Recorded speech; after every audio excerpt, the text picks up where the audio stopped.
Good day, everyone. If you can hear me, kindly type yes, I can hear you, so that I know that everyone can hear me.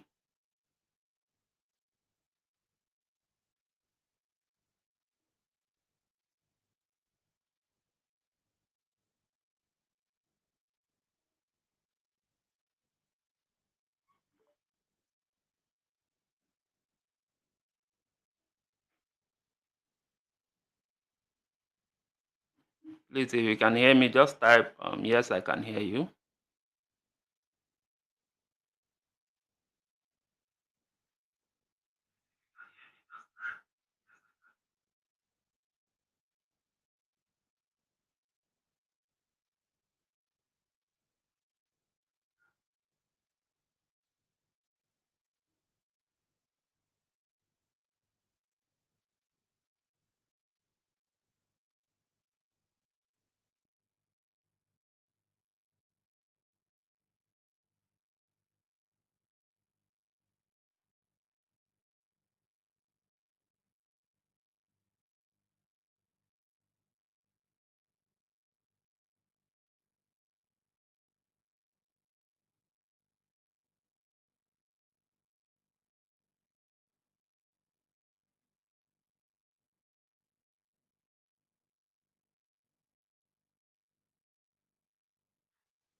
Hello, if you can hear me, type yes, I can hear you on the chat, so that I will know everyone can hear me.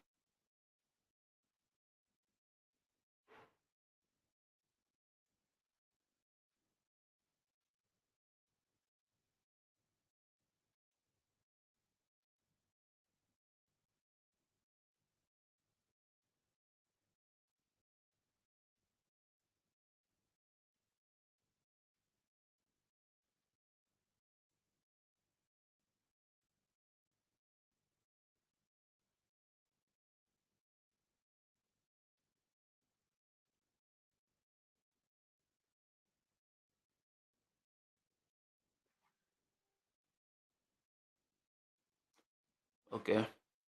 So good day, everyone. Welcome to Africa Cloud Papa. I and my team are very happy you are here with us for this for another live class. Basically, we in our last class we looked at Linux, but we couldn't finish it. So I believe that today we will complete what we started in our last class. So today we'll dive more we'll dive deep into Linux command. We'll see how to create users and other stuff. So let's go into what we have today. So today we stopped at we stopped at adding of creating of users in our last class. So I think that's where we'll be starting today.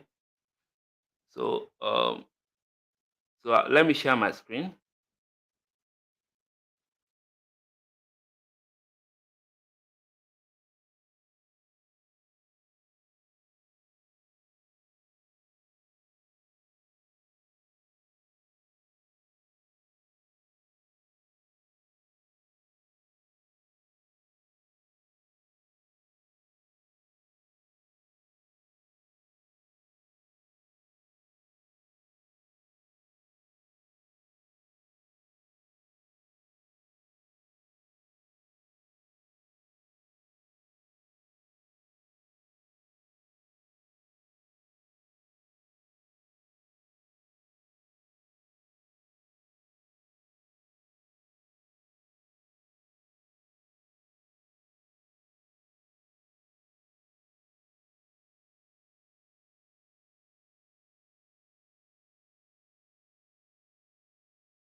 Please, can you hear me now? If you can hear me, uh, kindly indicate, please.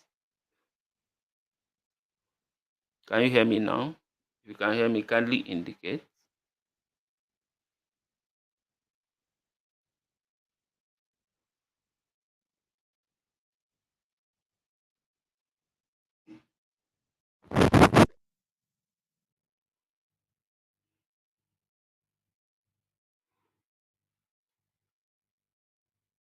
Okay, thank you. Let me reshare my screen.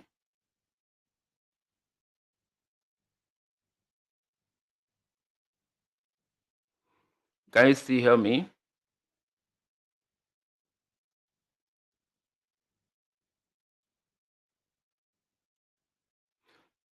Can you still hear me after my screen has been shared? Kindly indicate.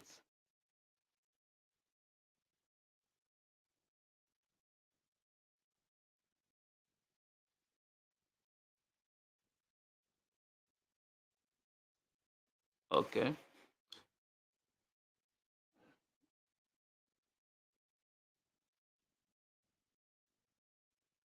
Please type I can hear you after your screen has been shared so that I will know you can hear me.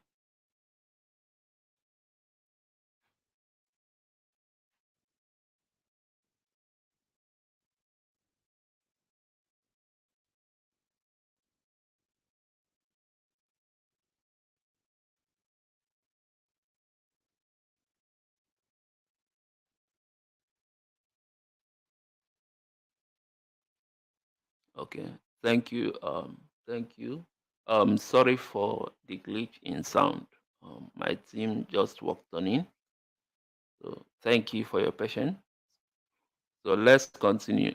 Well, it looks like I will start afresh uh, on what I have done so far. So let's start afresh on what I have done so far. So now let me go to my Linux. Please, if you can see my screen clearly, if you can see what I'm typing clearly, kindly indicate.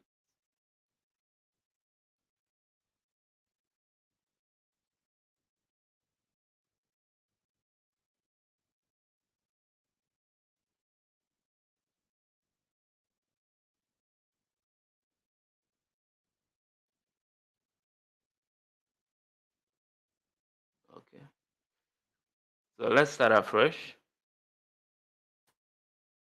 So if you are here and you have not watched our previous video, I will indulge you to go and look at them.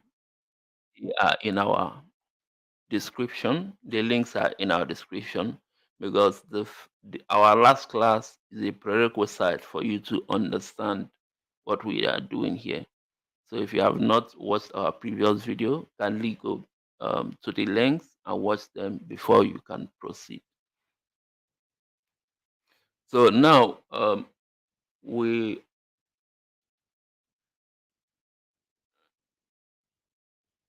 now we are trying to create a new user. So let's see how to create a new user in Linux. So in order to create a new user in Linux, you use sudo. So remember that um, there are three types of users in Linux. So the first one is root. The second one is regular user, which this Ubuntu is a regular user. So you can create as many regular user as you want, which we are going to do now.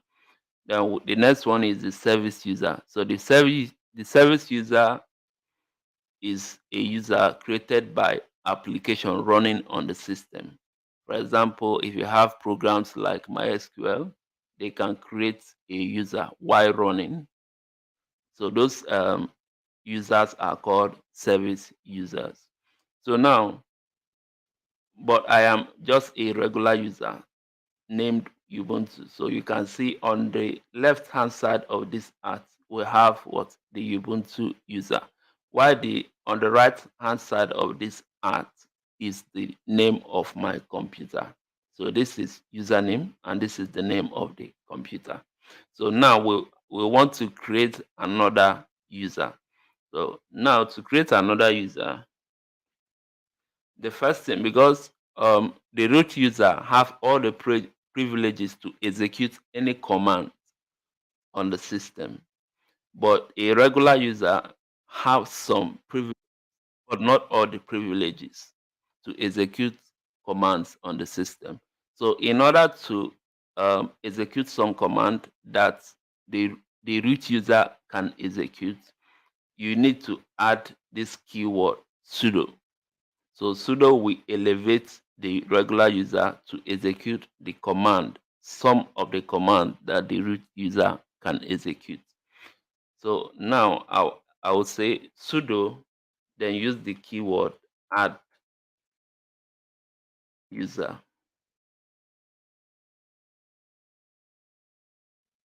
So now you type the name of the user, let's say Africa Cloud, Africa Cloud, then you press enter. So it will ask you to type the password of the user you are trying to create. So you type the password,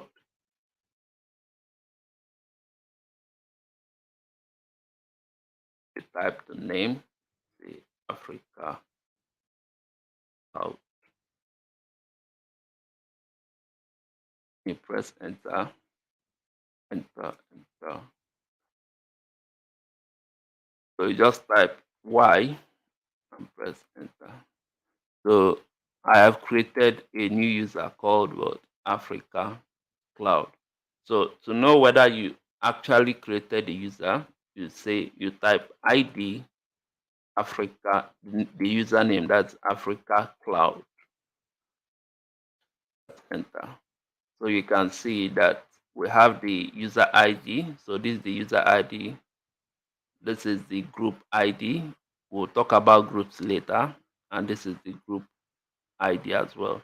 So we'll talk about how to create groups later.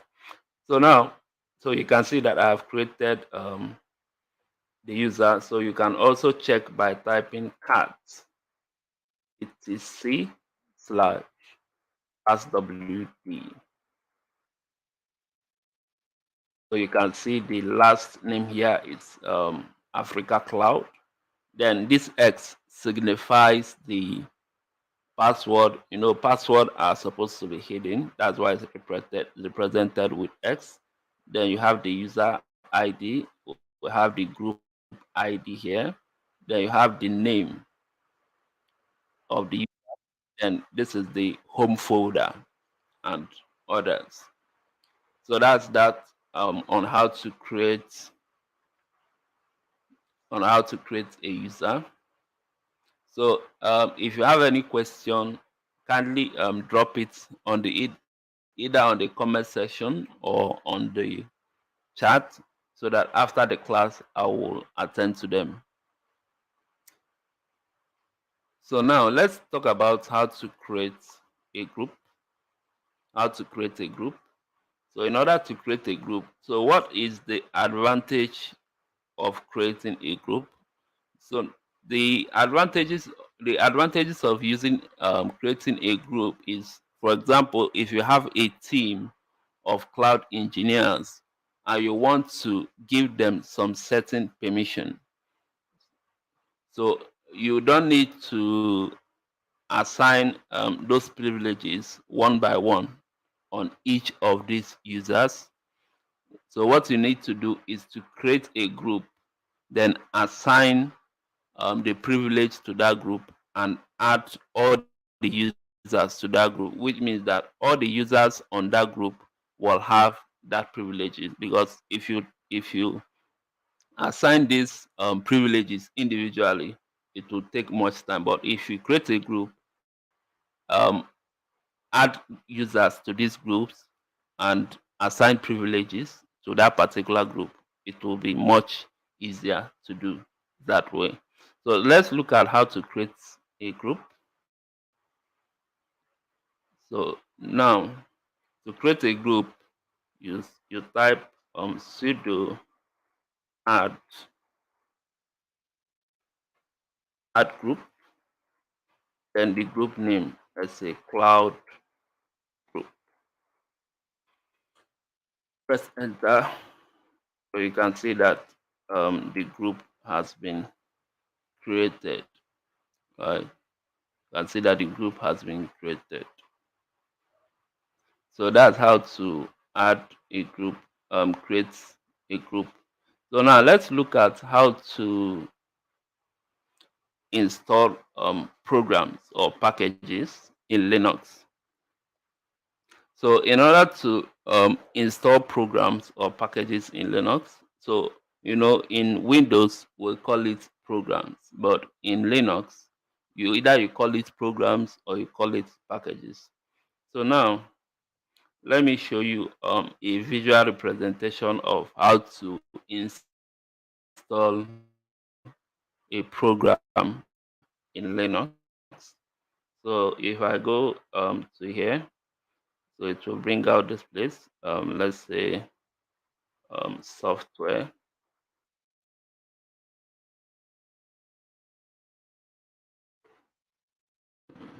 So you can see Ubuntu softwares here. So if I click on it, so it will open up this place. So you can see installed here. So these are already installed programs on Linux. These are already installed programs on Linux. Then if you want to install, then you go to explore.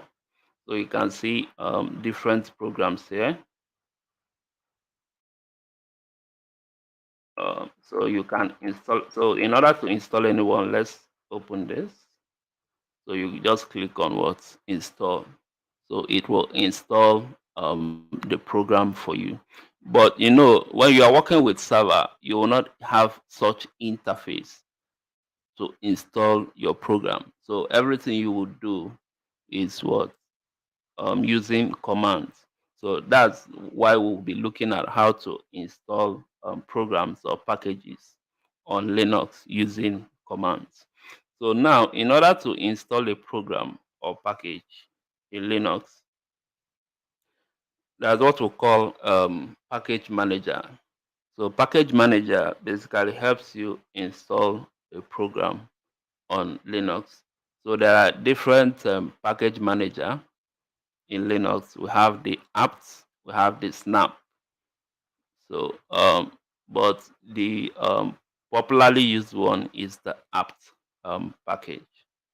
So let's try and install a program we will be using later, which is Vim. Vim. So Vim is a program or a package that will help you edit file in the command line. So let's install that. So to do that, I will use what sudo apt install Vim. So before you install a program on the command, so the first thing you need to do is to update. So in order to update the operating system, you type sudo apt update. You press enter.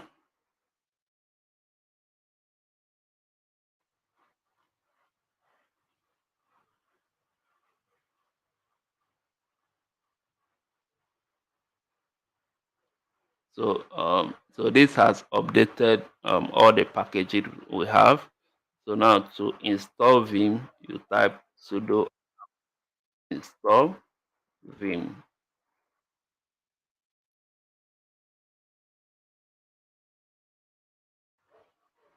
Okay. So Vim is already installed on my system. So let's remove it. So in order to remove an application, you use sudo apt remove, then the package name Vim. So it will ask you whether you want to remove it or not. Type yes, I want to remove it.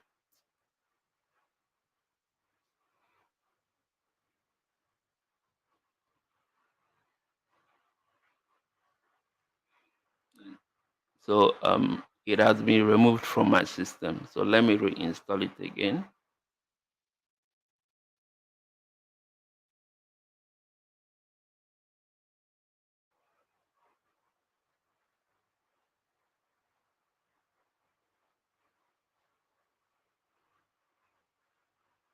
So that is how to install packages on Linux. So if you have any question, you can drop it on the comment or on the chat so that I will attend to them later.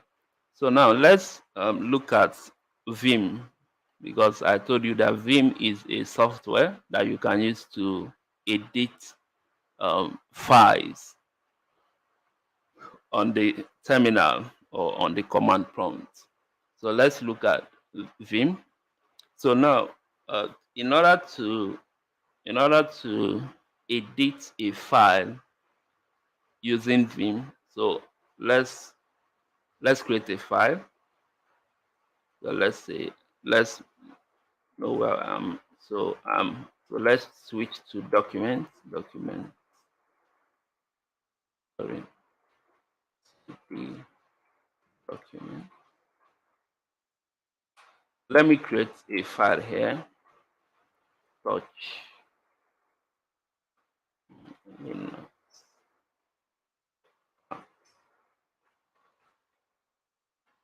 so I've created a file called Linux class. So if I open up this place, so if I go to this document, so you can see a file called Linux class here. So if I open this, you can see nothing is inside here. So let me see, let me type something here.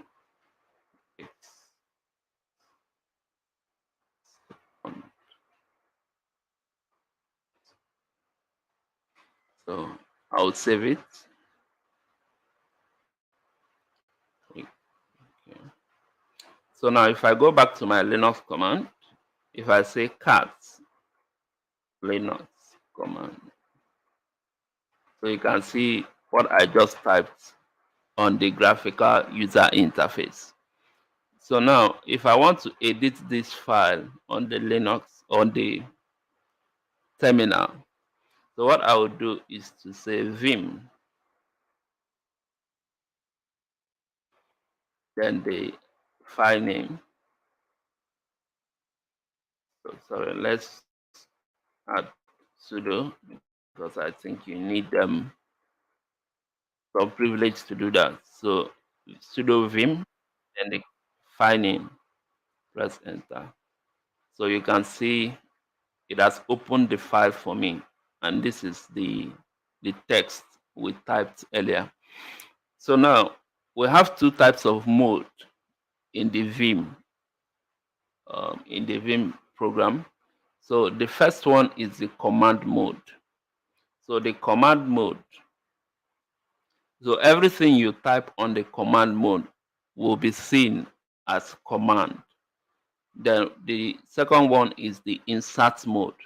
So if you want to type anything inside this file, you need to change to the insert mode, because right now I'm in the command mode. So once you open a file using Vim, the first mode you enter is the command mode.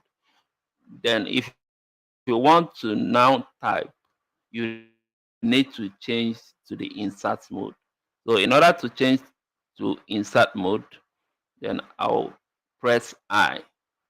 So once I press I, so you can see here the word insert.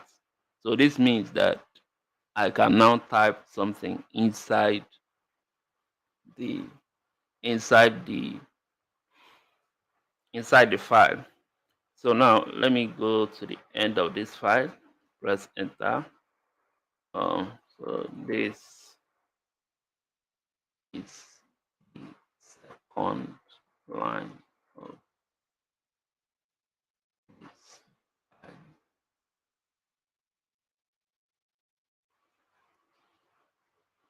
So that's that. So So if I finish typing and I want to change back to the command mode, because after typing, for you to save it, you need to change back to the command mode before you can save. In order to do that, I'll press escape. So once I press escape, you can see that the insert mode here has left. So this means that I am now on the command mode. So in order to save the file, I will press colon WQ. This means write and quit. Then I press enter. So I have saved the file. So let me go back again on the graphical user interface. Let's open the file again. So look at the file here. So if I open it, so you can see that the line has been added to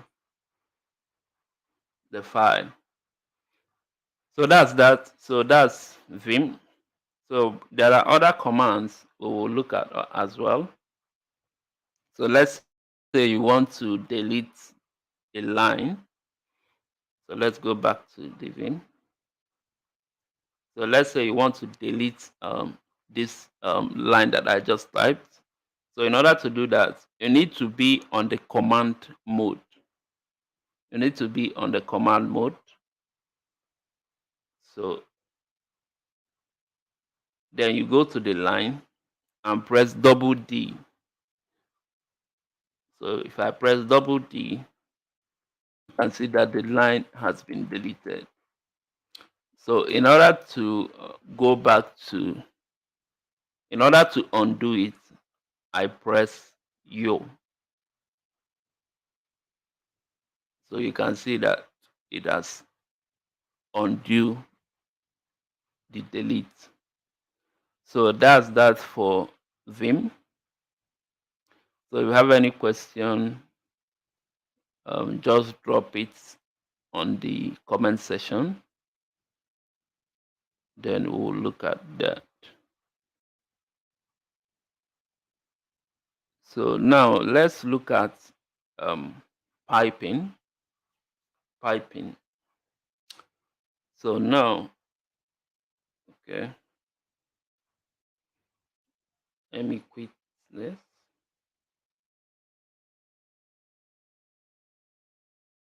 Let me clear the screen. So if I want to clear everything on this interface, I'll just type clear. That. So I told you that you can use cat. So if you want to see a content of a file, you use cat to do that. For example, what I just did, I want to see the content of what I just the content of this file that I just created. I can just do this, then I'll see the content. So now let's look at piping. So first of all, we have a package we call less. Okay, let's see the content of the system log. Right, let's see the content of the log of this system, all the activities that have been happening on this system. The Ubuntu has a log for all the activity that is performed on the system. So let's see the log. Say cat /var/log log. I press enter now. Sorry, permission denied. So let's use sudo. So you can see that I have so many things here. So if you keep on scrolling, it will take a lot of time, right? If I keep on scrolling up, I have a lot of content to view. So in order to make it simpler, we have a package called less. So if I want to view this content page by page, then I can use a package installed on the Ubuntu operating system called less. So let's do that. So the first thing I need to do is to um, cut the log file. Uh, cut the log file. Then we use this character called pipe. This means that I want to take the content of this file and put it inside this program called Let's, so that I will be able to view it page by page. So now I'll say Let's. So once I press enter, so you can see, so this is the first page. So in order to see the next page, I'll press space and see that it has gone to the next page. You can see that. So that's the function of piping and less. So if I want to quit, I will just type Q.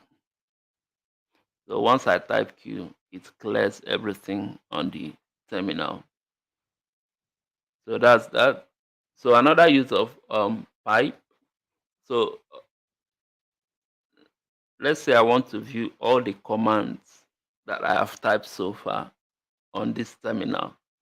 So I'll use the command history. I'll press enter.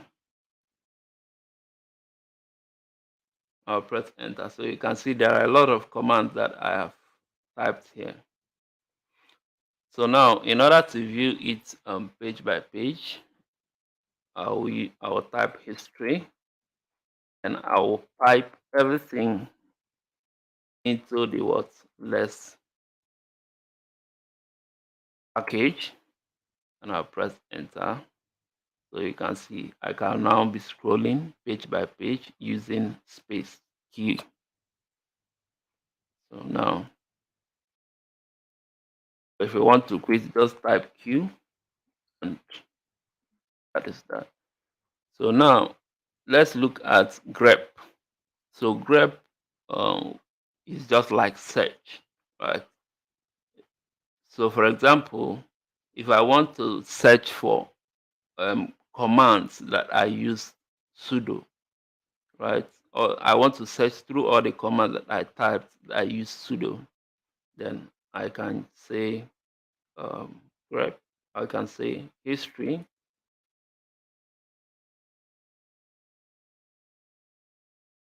pipe and grep, then this, I'll type sudo inside double quotes. Then once I type that and press enter, so you can see all the commands that I have typed using what sudo, right? So you can see that this is merge. Then after searching for the keyword sudo, I can still pipe it to what to less.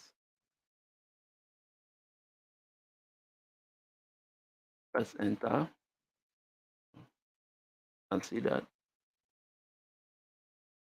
So that's for piping. So let me clear my screen. So another one is redirect. Redirect. So in order to redirect, so let's say I want to all the files, all the commands that I have typed so far on this command line, I want to save it in a file, right? I want to save it in a file. So what I will do is to say grep, history is, then I'll use the greater than sign. I'll use the greater than sign. Then I'll type a file name. So I want to save it in a file. So I'll say, let's say command.txt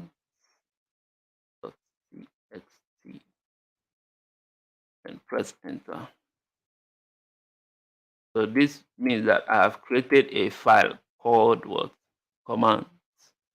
and all the commands that I have typed so far is now inside this command.txt. So let's say cat command. So you can see that all the commands that I have typed is inside the command file. So let's open up my document. So you can see the command files here. So if I open this up, so you can see all the commands that I have typed so far inside this file. So if you have any question, drop it on the comment. So that's that. So let's look at ownership, ownership, ownership, ownership and permission. So let's clear my screen. So you know that I've been using ls command to list all the files here. So let me remove this update script here. I've been using ls only. So now I want to add a flag because I want to see more information about these files and folders on my computer. So I want to see more information about them. So in order to do that, we have ls-l. If I press enter, you can see the files with more information. So let's look at them critically. So this is the date and the time. So this is the size of the file. Then here, this is the group. So you know we talked about group the other time, how to create a group. So this is the group. So for example, this command.csc that I just created now is owned by the Ubuntu group. Then this is the user that owns this file, command.txt. You know that my username is Ubuntu and I was the one that created this file. So that means that I own this file. So that's the Ubuntu here. Then we have, so you can see these ones here. So these ones are permissions, right? These ones are permissions. So the first, you can see the first one here is hyphen. So this hyphen means that it is an ordinary file. You can see here that this command .tsc is an ordinary file, but you can see this one is D.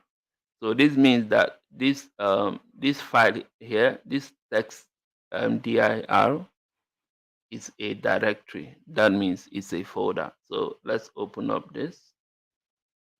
So let's go to our document. So you can see that testdir is a folder while command.txt is a file. So that's that. So the next one is the R here means read. So this means that this Ubuntu here can read this file command.txt, right? It can read the file command.txt. So the next one is write. So this means that this Ubuntu can also write on command.txt. We will see how to change these permissions later. So the next one is hyphen. So the hyphen here is execute, which is X, but this is not a program. So this is just an ordinary file. So that's why we have hyphen there. So the next one is for the group. We'll have read, write, and also execute for this group. So anybody that is attached to this group have the right to also read, write, and what. So no execution because it is an ordinary file. Then the next one is others. So if you are not the Ubuntu user and you are not under the Ubuntu group, so that's the last one. You only have permission to read, but you don't have permission to write or what execute. So now let's look at the folder. So the first one is it's owned by Ubuntu because I was the one that created it. And you know that I'm under the Ubuntu group. So anybody under the Ubuntu group also owns this file. Then you can see the first one, read, write. The next one is execute because this is a program. So you can execute the file. Something like opening a folder. So you can open this folder. That's what it means here.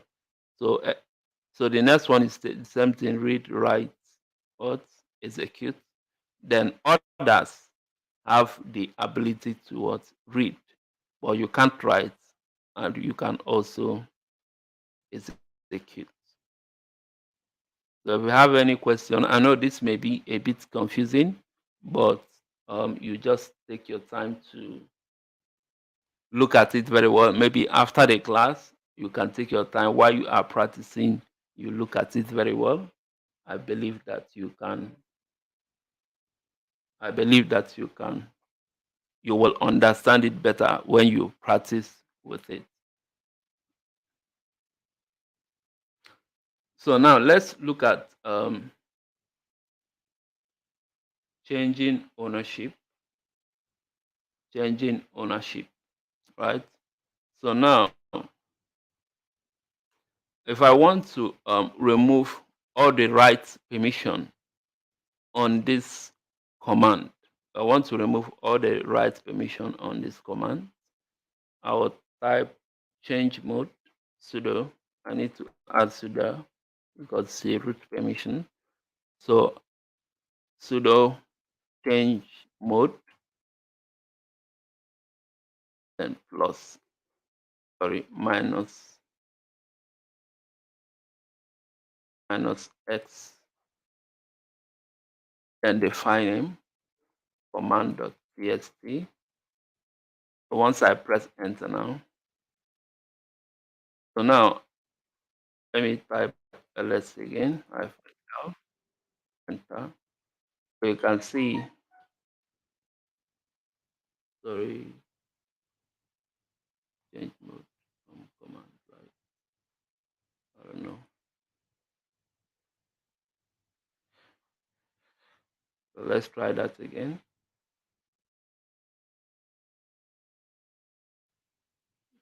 Hmm.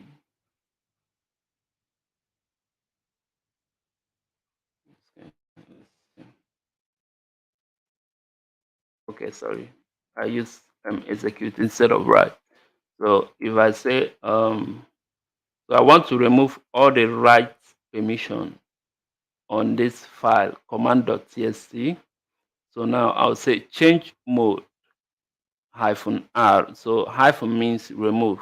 Then remove all the right permissions on this command.txt.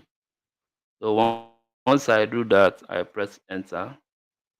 So you can see the new permission here. So all the rights has been removed. So let's say, let's do. So you can see the command. So you can see that the right has been what, removed, right? So now let me try to. So if I want to remove the read, I will use, instead of W, I will use R. R is read. Press enter. Let's look at it again. So you can see that all the read, right? All the read command, all the read permission has been removed.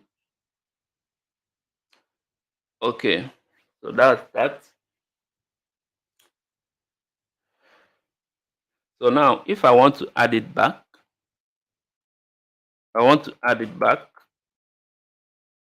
I will use plus instead of minus. I will use plus instead of minus. So if I press enter, so let's see. So you can see that all the read permission has been added. So let's also add the right permission.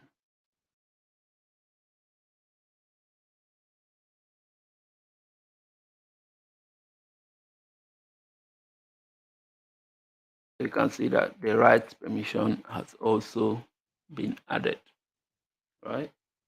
So now let's look at execute. Let's look at execute.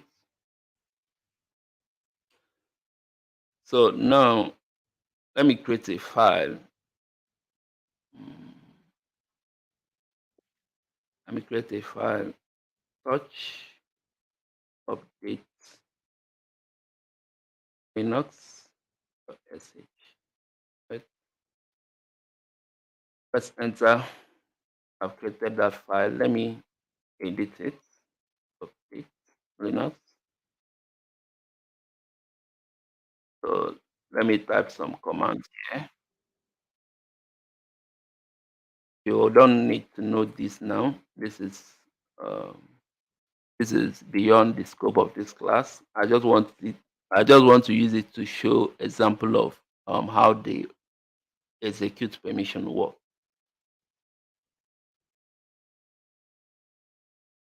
So let's say I want to write a program that updates. Once I run the program, it updates the operating system.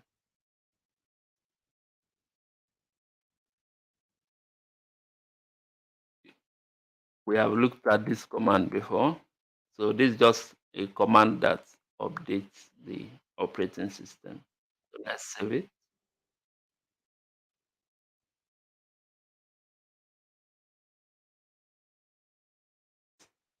So now if I type ls-l,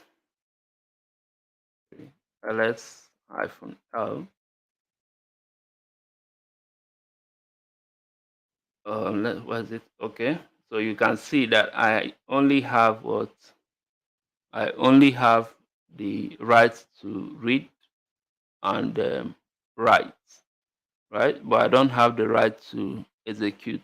But this is an executable file because it's a program. So in order to add the exec, um, exec, execute permission, we use sudo.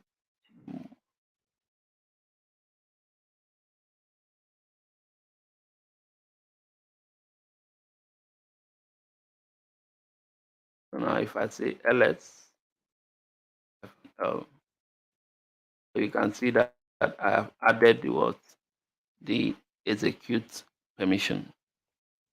So now I will be able to run this file as a program. So let me just remove the execute first. Let's run it and see what happens. So let's execute this file. Say dot slash update.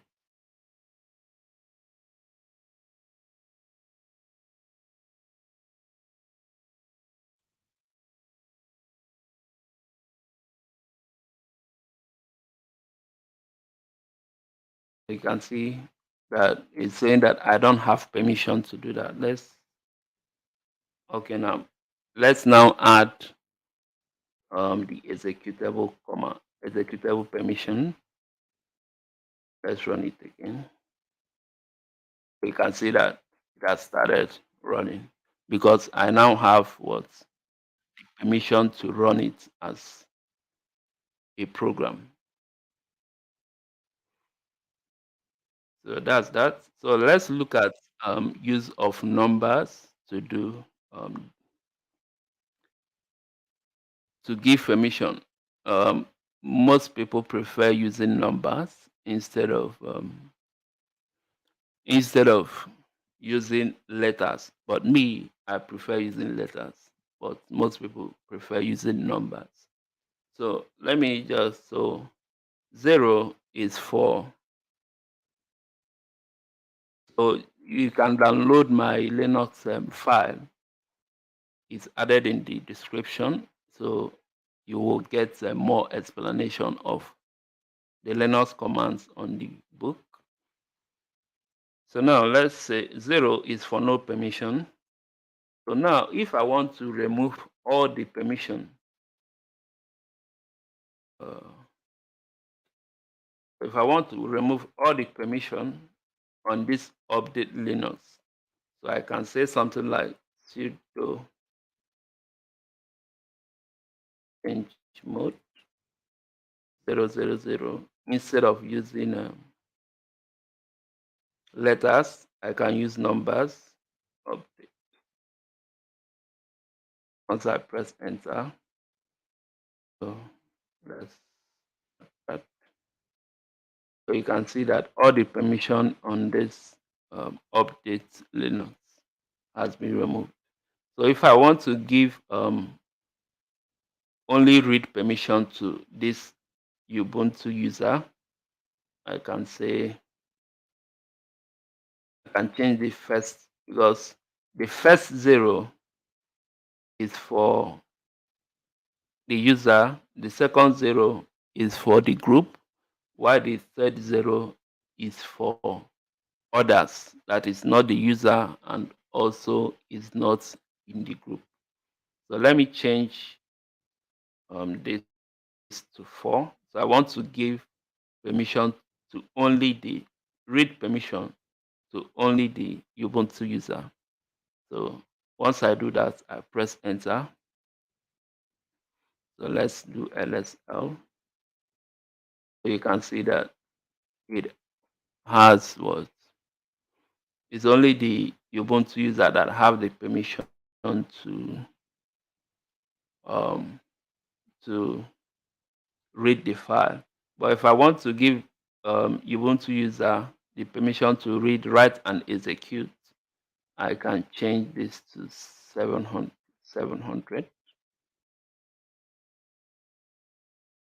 Let's enter.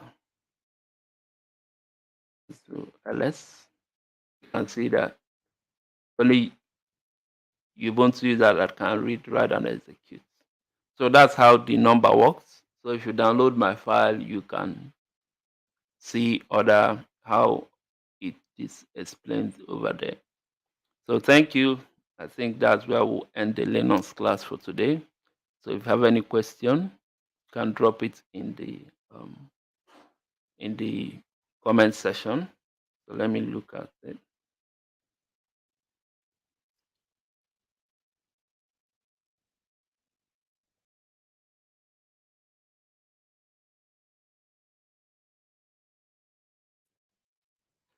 Okay. So that's that. I really appreciate your patience. And so let's look at some of the questions we have here.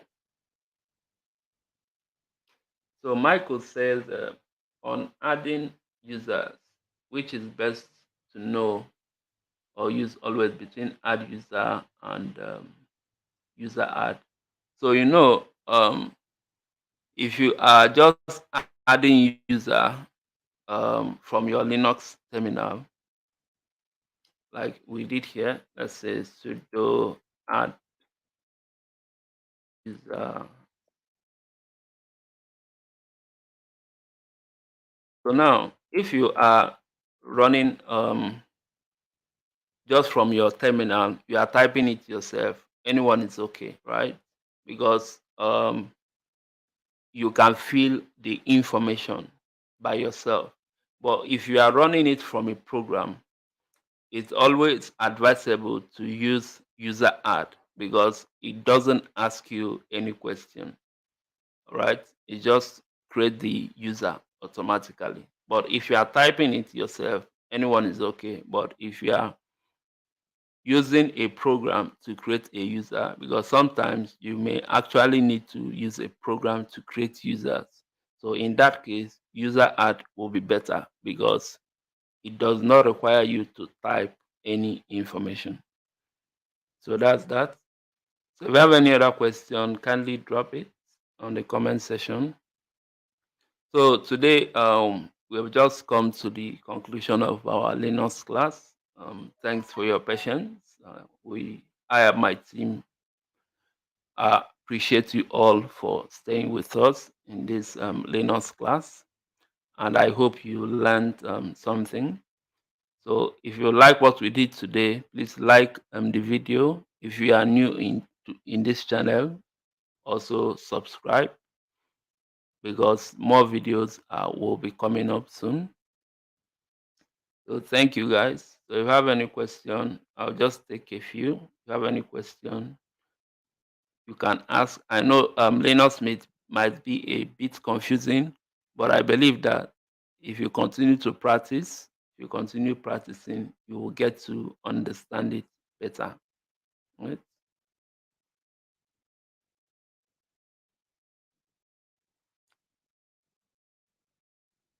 Okay. Golden is asking to delete. Can't you be in a start mode and press backspace? Sure, sure. You can also do that. It's just that sometimes you may want something easier. Then I think that would be easier for you to do if you are deleting a whole line of text. Instead of deleting it one by one, you can do that. But if you are okay with using backspace, that's also fine. You can also do that.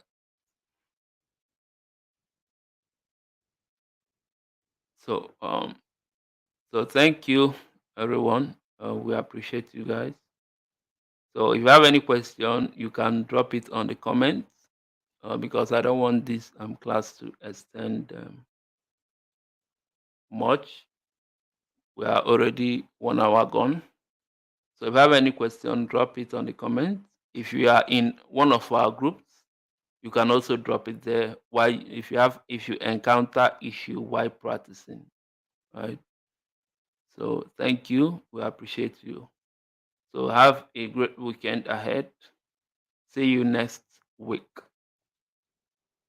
Goodbye.